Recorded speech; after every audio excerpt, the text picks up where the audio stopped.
प्रचंड ग्रीष्म प्रवाह एवं गुड़ीगुड़ी आश्वस्ति देवाई बालेश्वर राजाबगीचा स्थित सारथी सत्संग पक्षर निहार प्रयास बालेश्वर म्युनिसिपालिटी सम्मुखें आयोजित होईछि जलछत्र बाटरे जाउथिबा बाटोई को दही सरबत सहित तरभुज प्रदान करासाइछि।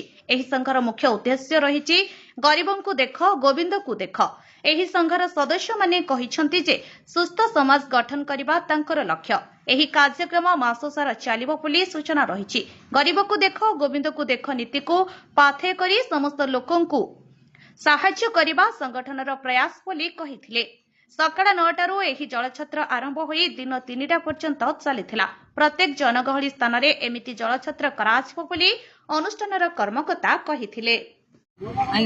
हरिओम ओम श्री श्री श्री सारथी देवाय नमः। मु सावित्री नाथ बालेश्वर सारथी सत्संग मंदिर रे थिबा एक आश्रित प्रभुंकर आमर उद्देश्य ये प्रमुख उद्देश्य 9 दिन जो उत्ताप रही लोकों को केवल सेवा टी जोगे देवाई आम यहाँ जलछत्र दही पणाटे रोचे फ्रुट्स आम रोचे जोटा आम क्षमता अनुसार आम दे पारुचु।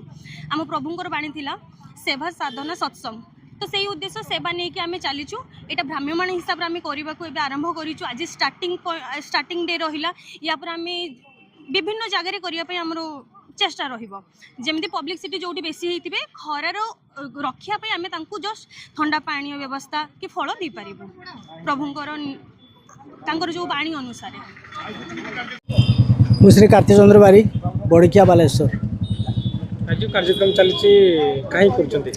ये कार्यक्रम आज नुहे बहुत दिन धरी चली ओडिशार कोणे अनुकोणे प्रभु सारथी अनुकूल समस्त भक्त मैंने प्रयास जारी कहीं ना प्रचंड रौद्रतापुर रक्षा पर लोकों मुहर जल टिके देवाई ये प्रयास जारी रही तथा आम बालेश्वर सारथी सत्संग मंदिर राजा बगीचा ठारे आनुकूल्य आम समस्ते ये प्रचंड रुद्रताप जेटा रेल लाइन होती जोटी लोक समागम बेसी से जगार आम ये जलछत्र तरभुज ये समस्त को प्रदान करुचु।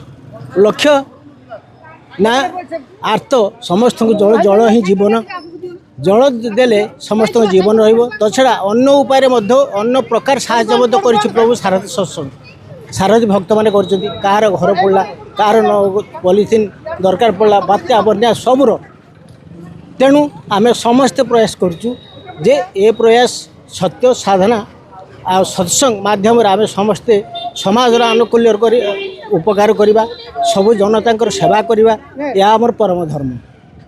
वेणुधर पृष्टि घर माणिकम बालेश्वर आज भगवान श्रीमद श्री श्री सारथी देव आश्रित मैंने समस्ते बालेश्वर प्रभु सारथी सत्संग मंदिर आनुकूल्य जलछत्र आयोजन करा जलछत्र सहित आमर तरभुज ये जो ग्रीष्म रौद्रताप रक्षा पाइबापी समस्त मन में सामयिक तृष्णा आम तो संपूर्ण तृष्णा निवारण करें सामयिक तृष्णा निवारण करने आम आमर ये सब कार्यक्रम प्रथम कथा। द्वितीय कथा हूँ यहीटा आमर ये मस सारा चलो जमी आमर जो जून 2 तारिख पर्यंत जो रही प्रचंड ग्रीष्म यहाँ आम भ्राम्यमाण आमर सहर सारा चलो आज तार आरंभ यापर अन्य जगह मानक उद्देश्य हूँ सेवा साधना सत्संग महाप्रभु तांकर महत्वाणी आम समस्त को ये दिग्दर्शन देइछन्ति। आउ गरीब को देख गोविंद को देख आगे service to mankind is service to God.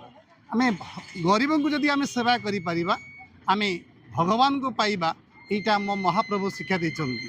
इटा हेले कौन हम ना आम समस्त मन में गोटे आध्यात्मिक चेतना हम जो चेतना कि आम समाज को गोटे दिग्दर्शन दब आगामी दिन में ये नष्टभ्रष्ट समाज गोटे सुस्थ सुंदर एवं उत्कृष्ट समाज रे परिगणित हो पार। आम समस्ते सुख शांति आनंद रे बसवास करूँ। यहीटा ही हूँ आम जीवन लक्ष्य।